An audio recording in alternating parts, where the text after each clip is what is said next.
Well, now to Ivory Coast's 6 journalists who were arrested in the country on charges of faking news, which could incite soldiers to revolt, according to the country's prosecution, were released just days after the country's special forces in Adiake town also mutinied for better pay.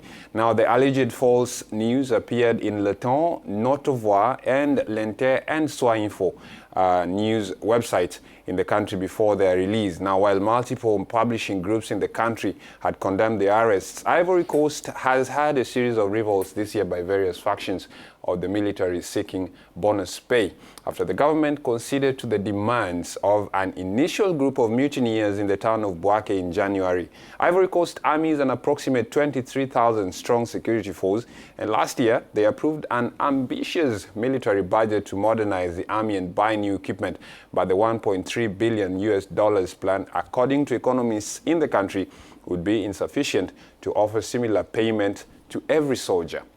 The 6 journalists released yesterday were, however, charged with crimes against state security and for the incitement of soldiers to insubordination and to rebellion. On Twitter, the Communication Minister Bruno Conne, whom representatives of the profession have been asking since Sunday for the release of their colleagues, welcomed the news of their release. However, associations of journalists are demanding the charges that still weigh down their colleagues be completely dropped.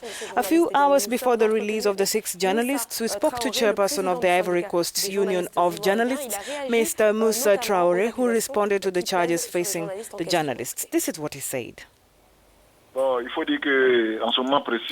At this very moment, there is still no communication on this subject since the case has been ongoing. At this very moment, when I'm speaking, our colleagues are before the examining magistrate at the prosecutor's office. We are keenly following this and are paying close attention to the issue. I think at 6 or 7 p.m. local time, we will know the decision. Otherwise, at the moment, we know that they were arrested due to actions related to the mutiny in regards to the special forces. That's all we know at the moment.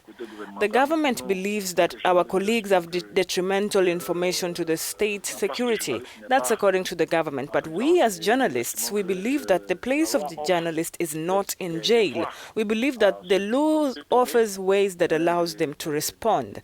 There is the right to respond. They can also capitalize on the National Council of the Press. I don't think the place of a journalist is prison because since 2004, it was stated under the fundamental freedoms that a journalist is not supposed to be imprisoned due to a press offense. So I think that on this we agree. That's why professional media organizations in Ivory Coast are not happy. We are currently mobilized to ask for the release of our colleagues. We also asked him if their arrest was a sign of the decline of press freedom in the country. I think that at the moment, since our colleagues have not yet been convicted, have not yet been summoned before a judge to be heard, we have been told it is an ongoing process that is underway. So we hope that the process will end tonight and our colleagues will get their freedom.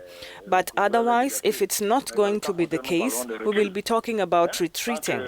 I must say that the detention of journalists, well, is legal in the light of the current texts, but I think that in terms of freedoms, it is not allowed.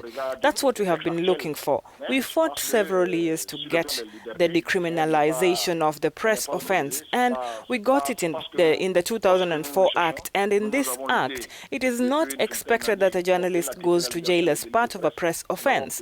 Yet here we have a situation of a press offense, and we believe that when the journalist will be judged and released, it is not normal that during the procedure that he be deprived of his liberty.